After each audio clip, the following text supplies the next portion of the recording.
Welcome back to the wonderful world of Equestria. Currently not at war, but we will change this because last episode we have taken first steps towards the restoration of Talous, led by a secret religious cult who think their ancestral kingdom's founder has become one with the gods after his death. And we got a few loonies who believe this and now try to turn a peace-loving, resource-rich country towards an all-out war.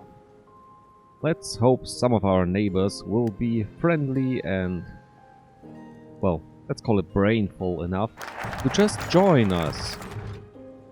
Alright, donations for supporters. Every bit counts. Amici Fetivola, call to devoted crowd that remained after the conclusion of the LRN rally. Friends, in this most crucial endeavor, we rely solely on your generous support to fund our operations. Pled Fetivola.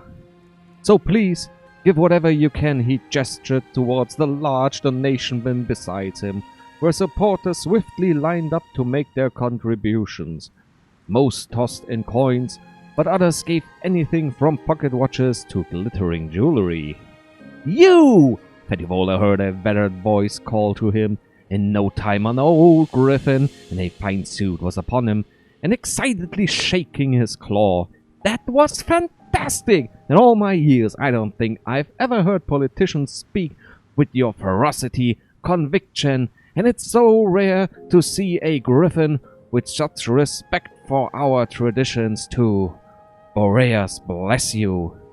"Oh, you are far too kind," Fetivola bowed his head modestly. "I am but a humble messenger." "Nonsense! You are exactly the leader this country needs, and I want to whatever I can to help you," said the old Grifon. Fetivola subtly tilted his head towards the donation bin. After a short pause, the old Grifon nodded in understanding and winked. He rummaged through his pockets before extending a shaky claw and tossing in a single idol into the bin. Fetivola's mouth slowly curved into a smile. "Ah, that will do. It's for a good cause." So pretty much he gave us his holy relic. Probably a golden idol of Boreas. For the cause! And the next cause will be... Do I want... it's an event. The event could give me something nice. More decisions is not really what I want. How's the drift looking? We are changing by 0.3 daily. I think we need to do a little bit more.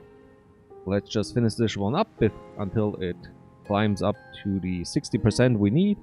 And in the meantime, we can do some economics research, please. And thank you.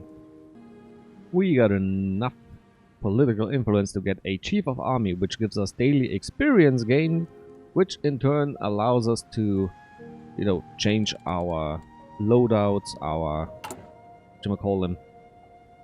division templates. Templates was a name I didn't quite manage. And we got a choice between division organizer or an old god, which always comes with a bit of a minus. But it gives us supply, -6% and maximum command power. You can use command power to do all sorts of things like rushing battle plans and give a no retreat order so they push on through. But I think we will go with the organization because more organization means more stability on the front. Historia Talonsia. Dear friends, today I'm going to do something a little different. I'm going to tell you a story. Under a sunny sky in Talonte, Amici Fetivola spoke in the shadow of an ancient column. It is a story of bravery and complacency, of triumph and decline. Most importantly, this story is a true one, for it is your story. Fetivola pointed to the crowd gathering around him, and his words took on a wistful air. This, my friends, is the story of the sons of Arantigos. Long ago, the great conqueror Arantigos swept through this land, defeating the scattered tribes and uniting them under his nephew, Marco Talonostra. Talonostra brought order and initiated many great building projects, including the construction of this very city. Fetivola raised his claws in wonder. It was he who gave this land its name, Talonsia. Arantigos bestowed upon him the glorious title of Warden of the South, and so it was the duty and honor of Talonsia to be the steward, defenders of civilization. Stalwart defenders of civilization. I'm sorry. It's a bit much to read, and this entire text, sorry for interjecting, that's a textbook for fascism, manipulation of the crowds, Past glory, destiny, everything will be better. Yeah, right. The Talonsians, they were the happiest and most prosperous Grifons on the entire continent, but their ascendancy was not to last. Instead of staying true to their traditions, over time, they intermingled with barbarians and became corrupted by savagery. Fetivola frowned and shook his head. They lost their way, and now their glorious empire is nothing more but a distant memory. Yes, it is a sad ending. He looked into the audience and saw a sea of gloomy and dejected faces. But is it truly an ending? No, that's the one.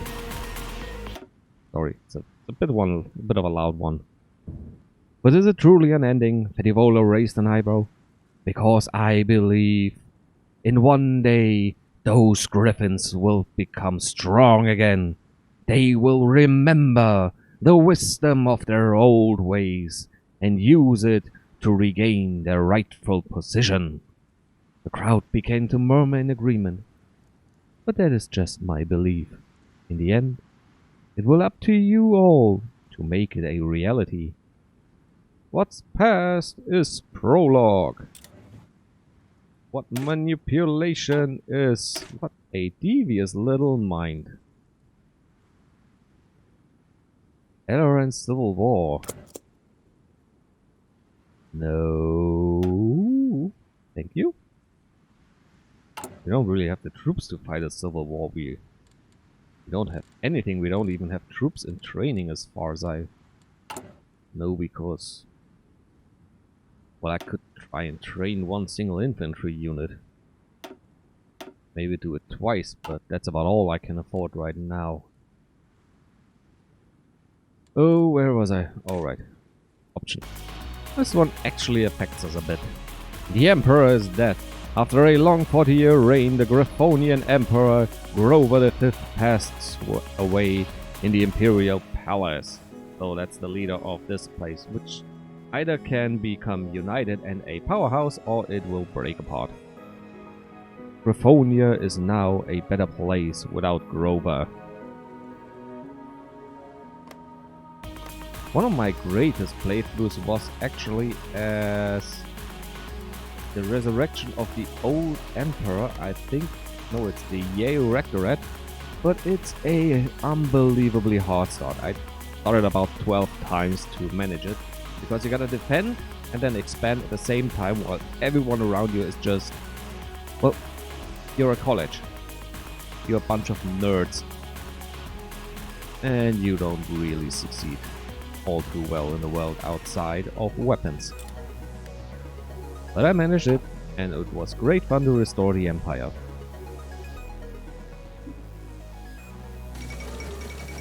The Crystal Pair doesn't care. Let's cut. He says the moment the nothing pops up, the next thing pops up.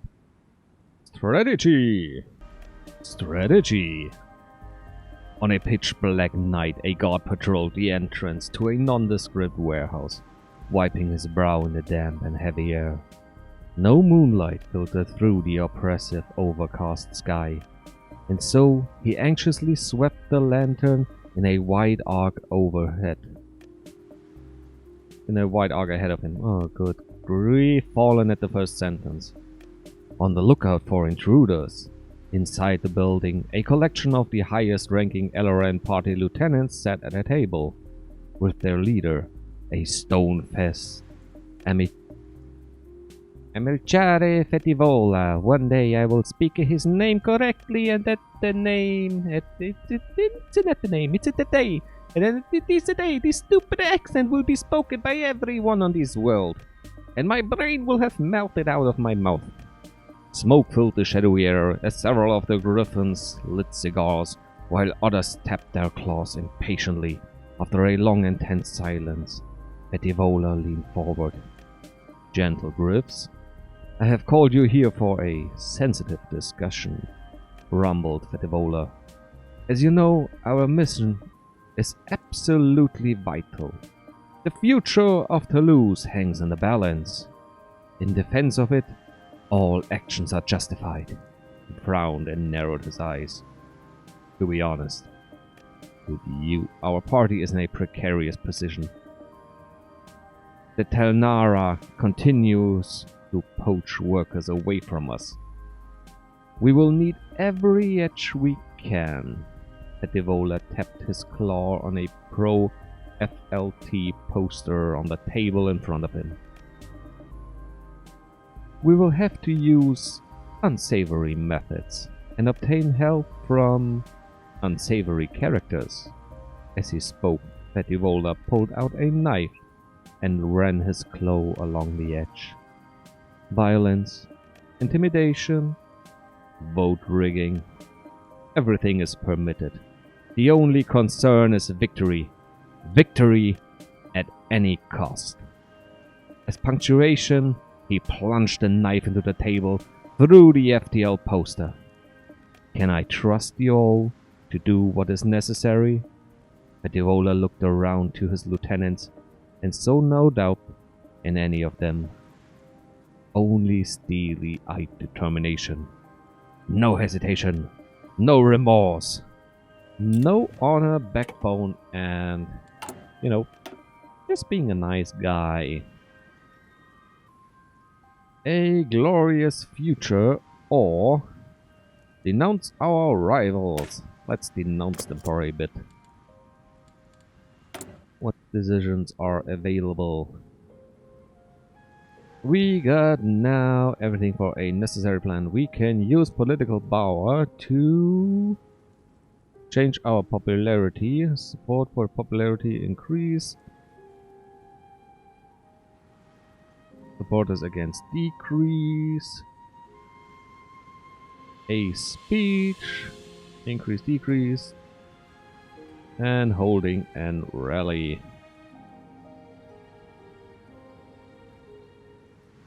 If currently you have 50% against, 50% for me. Change in popularity minus increase by 10%. So the slower we take this, the more we fall on our noses. So we pretty much should give us a bit of a head start right along the start. Just so we don't fall too much back. Alright, the next 14 days should go by on quick. The Wingbardian Civil War. And it started.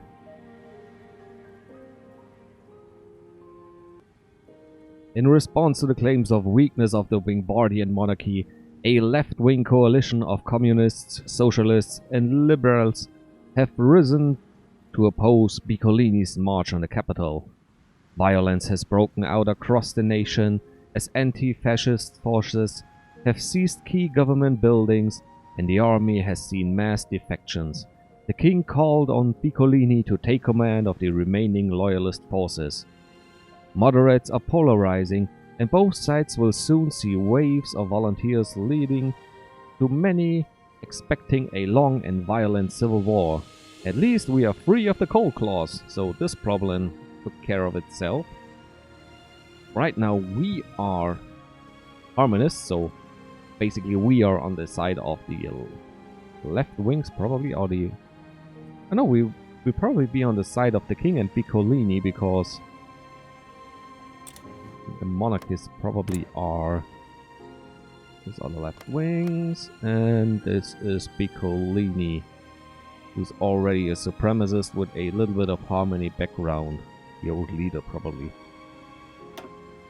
If Piccolini wins, we got a friend, because in the end we will both be supremacists. But he might not want to join us peacefully, so we will see. We will see. Time to denounce our rivals and keep an eye out for our... There we go. It's time for the speech, time to read, time to yabber on about and swallow my own tongue. Fetivola's speech. I confess. In these times I weep for Talous. I weep, for it pains me to see our great nation brought low by the incompetence of our so-called leaders. At the Eloran rally, Enchisabikal Amicelli Fetivola addresses his enraptured audience. Despite the party being at the fringe of the Talousian politics, a surprising number of devoted supporters has turned out to show their dedication. Fetivola and the Eloran, those prominent Grifons, all bear responsibility for our sad state of affairs, and it was their moral degeneration that made it possible. It was the treachery of Emmanuel Talnara, who asked workers to forgo their proud national identity in favor of an imaginary class identity. Fetivola raised a finger for each politician rival he listed out. It was the small-minded cowardice of Antonia di Coliverde, who is content to maintain our nation's exploitation and humiliation. But most of all, it was the avarice of our Prime Minister, Marco Paltori, has approved him willingly to sell out the interests of Talous in exchange for gifts of gold to him and his corporate friends. The crowd booed fiercely at the mention of Paltori. The fact is, our parliament is infested with unpatriotic griffins and their despicable ilk. As the institution succumbs to corruption and incompetence, our nation is served poorly by the monarch. Duchess Guinevere is a weak ruler, clearly out of her depth and incapable of rising to the meat of our current challenges, such as the sad state of Talous. Fetivola shook his head. I don't know about you, but I've had enough. For you're content to live your lives as Wingbardian lapdogs? In response, a deafening shout of "No!" came from the crowd. Then vote Eloran, and together we will forge a new Talous to regain our lost glory. Fetivola raised his fist in the air to wild cheers from the supporters. This Griffin tells it like it is! Yeah, right. How are we going? You know what?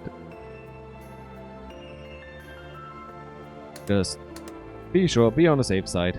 Throw it all in. We got the power at the moment. If we lose it, well, we will see. The sooner we switch, the sooner everything will become clear to us. Looks like kind of a stalemate.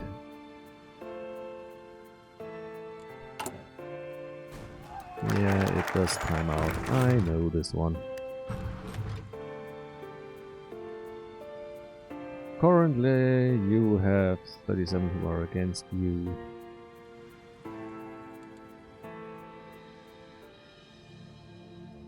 Despite our change in raising margin, this is a serious problem. Be vigilant. Effects in... Oh, we gain political power. And we lose 10%. So as long as we... 75 power What was it? 45 and 15 should give us the 10% back, so we would stay, which means we're down at 60, so this entire game just costs us 10 political power every round. Could be worse. The Forgotten Legacy. The Forgotten Legacy. In the Pecrid Lodge of the Falcon Veterans of Talous, Amicelli Fetivola shook claws and exchanged pleasantries with a stream of griffins excited to meet him. The hall was filled with former soldiers who had come to attend an LRN event where volunteers were giving out copies of Fetivola's book, Revolt Against the Modern World. After talking individually with a good portion of the crowd, Fetivola flew up on a platform to address them. My friends, you all know better than any Griff what it means to be proud of your country, what it means to fight for it. If only more Griffins today had your spirit, Fetivola brought his fist to his chest. Toulouse has a truly glorious legacy. It has always been a bastion of civilization in the face of a barbarian aggression. Unfortunately, this legacy has been forgotten and neglected, as modernity has caused severe moral rot in our society. It saddens me to see that so many Toulousians have lost their pride in our nation. Fetivola frowned as grumbles of disapproval came from the crowd. This is disgraceful. Toulouse can never forget the blood you shed nor the sacrifices you made. Fetivola pointed forcefully at the audience. As we move forward into the new millennium, we must look at our past at the same time as our future.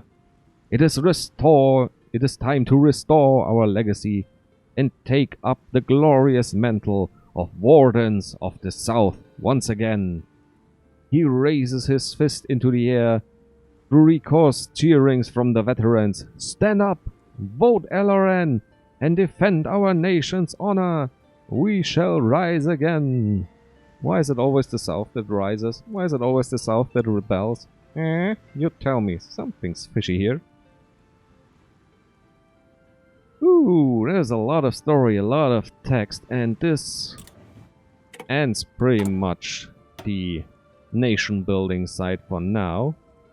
We are just waiting for our support to grow. Are there any supremacist leaders? No, there's just research speed, general political gain, which would be amazing, 15%. But I threw it all out for a military advisor, which, to be fair, accumulates points for me and us. We are at 38%. We are growing quite slowly, so at the moment we seem to be only growing via the decision, so every bit of political power has to go this way. As long as I can afford, I will invest into the economy, but maybe I will have to stop. But this one here is great, it gives me another bit of political power. And so we will see how this all turns out, how the Civil War in Wingardium goes, and how the next election in Toulouse will end. But all this and more will be next time, so take care of yourself and bye bye.